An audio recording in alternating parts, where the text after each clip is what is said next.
Hello everybody, it's Wyvern here with another bit of Total War, Warhammer 2, Quick Match gameplay. This time around we are on the map Doc Karaz for a bit of Tomb King against Dawi gameplay. Of course, once again, this is actually a game where I will be running Cetra, as I think that the Dawi are one of those few factions where I think he can really shine. One of the interesting things worth noting when playing against the Dwarves is that the Tormentor Sword has taken a significant nerf. It's dropped from a 19-second snare to 9-second snare, so now I can no longer really control your troops as effectively, and because of that I felt much more confident bringing a good selection of cavalry and mobile units into the fray here. So my lord, as mentioned before, I did bring Cetra. Unfortunately, definitely a little bit of an issue for me in this game was the fact that I was not really able to bring my when I brought Cetra, I was not really able to bring a full sort of or to strip down some of the spells. I just didn't have enough time in the during the loading screen or during the loading process. My opponent seemed to have his build ready to go, so I kind of got stuck with all the spells here for the Lore of Nakar. And that said, I did get all his items. I do have the Blessed Blade of Trow, of course, for that crazy blind. We of course have Unyielding Will for +5 melee attack to all nearby units. And as you can see already, my Ushabti with Great Bows are opening fire. Otherwise, we have the full Lore of Nayakara with the Nere's Incantation of Protection, Joff's Incantation of Cursed Blade, which does a great boost to damage, the Crown of Nayakara, which is AoE buff to damage. We do have Tra's Incantation of Righteous Smiting, which is a ranged attack buff.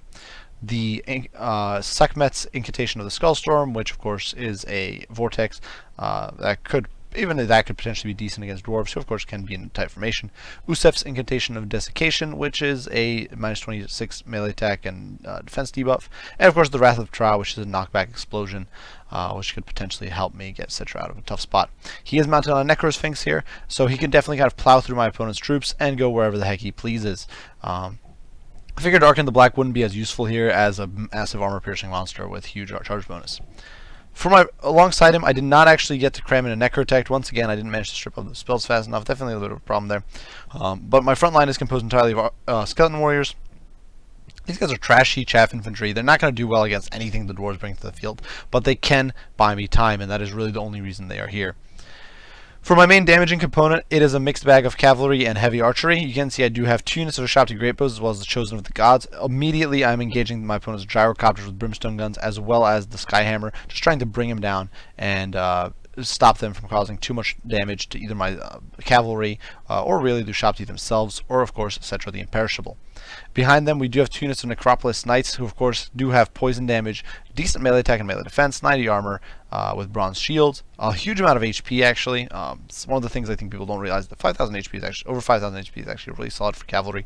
AP 55, so definitely great there, and charge bonus. So these guys are, and for 1,300 gold, these guys are really solid to pick. I think they're basically a steal for how little you pay for them. I think they're very powerful, especially when compared to some of the other cavalry in this price range, such as the Horned Ones, or who can rampage, of course, or the Dark Elf Dread Knights, who of course can rampage as well.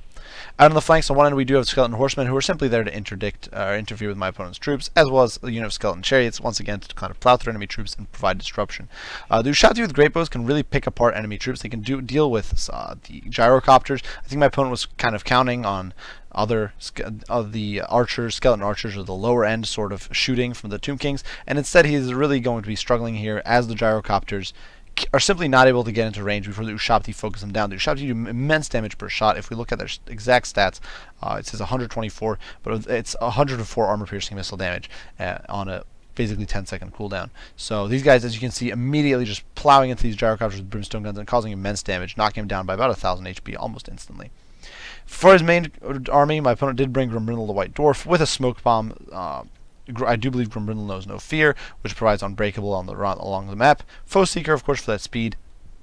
Grimbrindle himself is an absolutely monstrous lord with great weapon strength, good melee attack, decent melee defense at 40, armor of 120, so he's really very tanky, very hard to kill. And of course he can be knocked around by large targets, though I do believe that in this patch, large troops were made, or small troops were made much harder to knock around, so that's potentially a debuff in some ways, since it makes them more susceptible to being ganked. Alongside that, my opponent does have a Master Engineer to buff his massive firing squad, which is composed of 3 units of Thunderers, as well as the Ulthar's Raiders, who of course can provide some massive debuffs with Marked by Ulthar, as well as just annihilating troops with raw missile damage. They can definitely do a lot of hurt, and even in melee, there are no pushovers. First front line, my opponent is largely relying on miners with blasting charges, as well as the Ekron miners, who of course are no match for heavy armor-piercing damage, for cavalry or anything like that, but they can definitely go toe-to-toe with skeleton warriors, and most likely win. Over here, you can see the gyrocopters getting shot out of the sky, taking some immense hurt here. And I do shift the target of my Chosen of the Gods onto my opponent's troops, and will shortly begin engaging, I do believe, the Ekron miners. Over here, you can see the first gyrocopter has gone down, and that's definitely a big success for me there, as I'll be able to sweep the skies clean. Alongside those Thunders, of course, my opponent does have a unit of Dragonmax Slayers as well as Vanilla Slayers, simply to provide some interference and deal with any large units that might try to get into his backline. Of course, that Master Engineer, interestingly enough, actually, I didn't even realize that he didn't bring any buffs on his Master Engineer. The Master Engineer is simply there to provide some missile damage, perhaps a bit of a mistake since the Master Engineer doesn't have the greatest DPS, but he can definitely do some decent single target damage to heroes, etc. Over here you can see I now do shift fire to the Skyhammer, which has roughly 2000 HP, and is almost immediately getting swatted out of the sky by massed fire from the Shopti. Already down to about under half HP and getting torn to shreds. In the meantime, my skeleton horsemen as well as chariots will begin posturing, just trying to find an opening in my opponent's troops or line, and just trying to sneak in. And here you can see the Skyhammer going down, spiraling out of control, and then crashing in amongst the Ekron miners. I'm not entirely sure if it actually scored any kills there, or if it just does a disruption effect, sort of a graphical thing. You can see the Ulthar Raiders have taken some nasty damage. My chariots now do plow through my opponent's troops, cause a little bit of damage, and are now going to try to push their way through the Slayers as well as the Miners with blasting charges, having done not very much, but definitely causing some disruption, being a nuisance. Unfortunately, they will definitely lose some models, as the Slayers do a lot of damage to slightly armored troops. Over here you can see the satchel charges are going to the skeleton warriors, but that is buying me time to get Cetra into the fray. You can see Cetra's taking a huge amount of work from shooting already.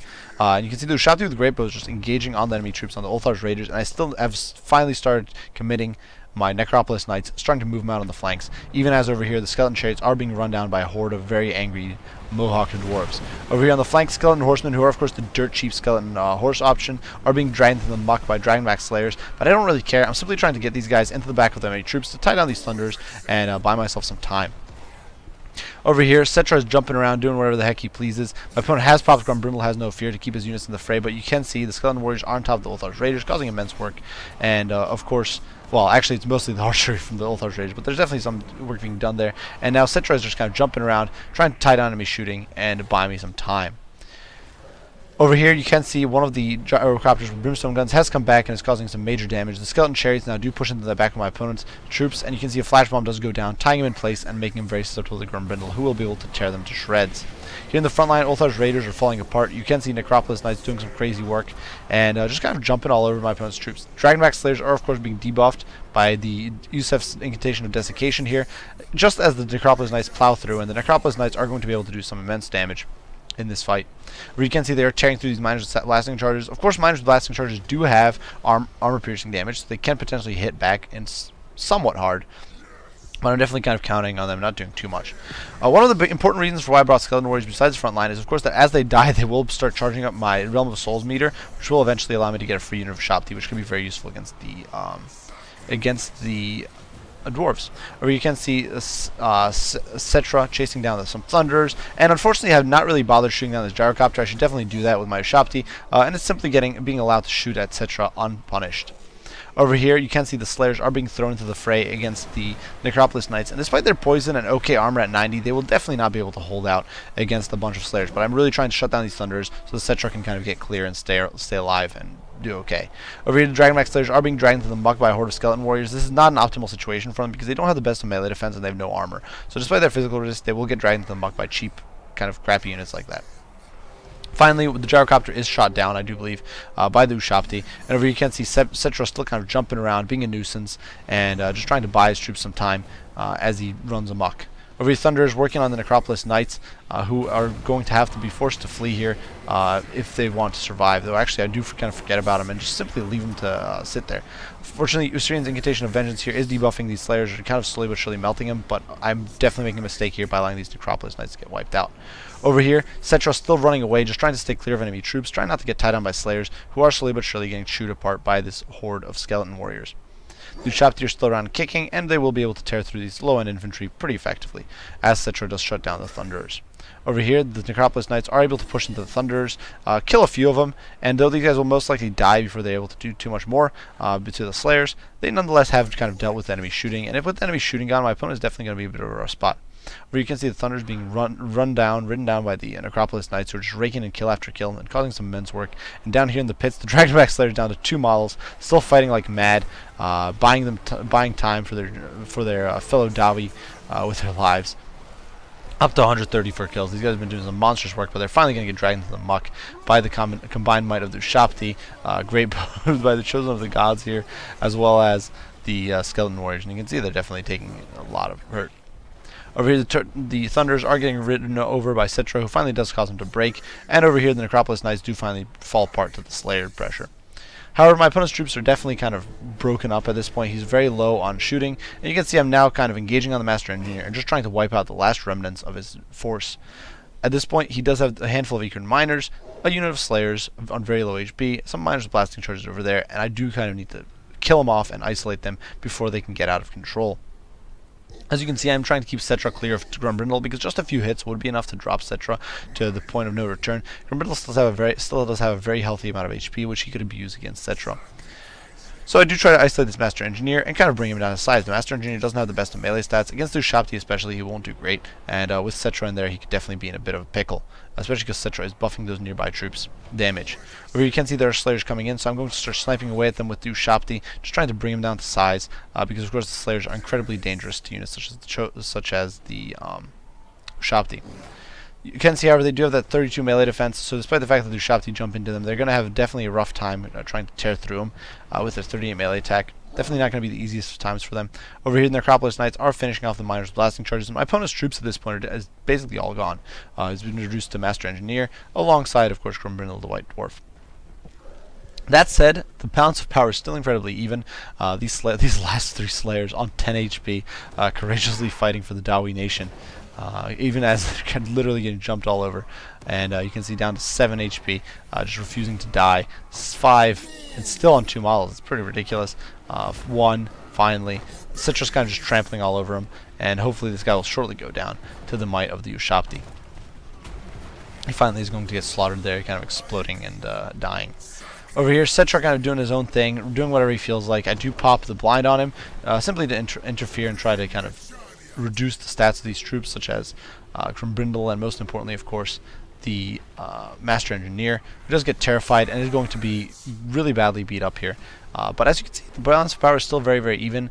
Definitely, it's not fair to say that my opponent has 30 troops. He's down to the Engineer and Grumbrindle. Everything else here is just routing and is not likely to come back. It's only this unit of 13 Miners and those Thunderers who are theoretically still on the field.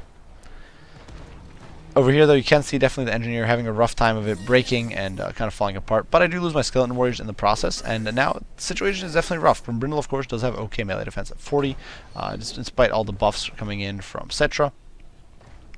And of course, my opponent, if he gets his Engineer back online, will have a whole bunch of range damage that he can still apply. So what I'm going to do here is I'm going to commit my Ushapti with Great Bows. As you can see, I've already veteraned up a whole bunch to chasing down the Engineer. We're going to throw things into fast forward now because it's definitely a little tedious here as we surround Grumbrindle and just try to beat him down. But of course, with his decent melee defense, it's actually very hard for my Knights and all my troops to kind of bring to the heal.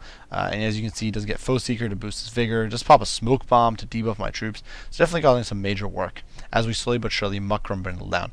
So definitely going to throw things into fast forward as my Ushapti zone away this Master Engineer.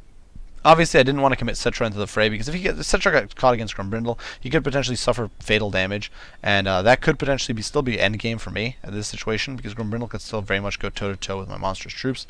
But I do charge in here with Cetra, just trying to kind of bowl poor Grumbrindle over, and finally he is going to rout off the battlefield. So definitely a very long game, very tense game, Pyrrhic victory for sure, with the Dawi bringing it right down to the wire. Now, a few things. I definitely think that against the Dwarves, the Ushapti with Great Bows are amazing choices. In my opinion, they're probably not going to be bad against enemy artillery. Generally, units such as Bolt Throwers and those sorts of units tend to be pretty good at shutting down enemy artillery at counter battery fire. So a unit of 9 Ushapti, in my opinion, should be able, once they get into range, of shutting down something like a cannon battery or a bolt thrower or something like that. And once you've done that, you can then kite your opponent's troops to death. You can outrange them, you can dominate the ranged fight in most situations. Of course, this also does mean you can shut down gyrocopters with brimstone guns. Obviously, if your opponent goes for a more elite army, say with hammers and units like that, you should be prioritizing those with your Ushopti with great bows. In this situation, they were largely prioritizing gyrocopters, of course, the Skyhammer gyro bomber and all those units. But definitely be ready to adjust depending on what you're facing off against. With the debuffs to the snares for the dwarves, I think the units like the Necropolis Knights and the Skeleton Chariots are definitely viable, though definitely you should have better micro than what I had in this game, where I promptly lost both the Skeleton Horsemen and Skeleton Chariots for very little gain. Cetra is also, I think, pretty decent. It would have been better if I'd managed to get a Necrotect in there, just squeeze that in, because Cetra himself, while being great, it would have definitely been nice to just get that extra support power from the Necrotect, be able to heal my constructs and that sort of stuff. But definitely I think Ushopti are an absolute powerhouse against dwarves. I definitely think Necropolis Knights can be very solid in this matchup. I definitely think the dwarves are going to have a rough time against the Tomb Kings in most situations. Definitely great game to my opponent, Crabbling here. Definitely a cool build. I do think the Master Engineer was a bit of a mistake. Otherwise, definitely a pretty cool build. The Brimstone Gun's obviously a bit of a risk since Ushopti just shut them down so hard. And in my opinion, Ushopti should be a go-to when you're dealing with dwarves. That said, the gyrocopters with the brimstone gyrocopters could potentially do some work if you're able to kind of kite and keep your opponent screened away, and perhaps able to shut down his heavy archery through different means. So definitely a great game to my opponent. You can see the Slayers doing some monstrous work, and yeah, definitely came right down the wire. I do hope you guys enjoyed the video. If you did, be sure to leave a like and subscribe down below to keep up with additional content. If you have any comments or criticisms of your own that you'd like to mention, be sure to post them down in the comment section below, and I will respond as soon as I can. As usual, guys, I do appreciate you all for watching, and I will see you all in the next one. Bye for now.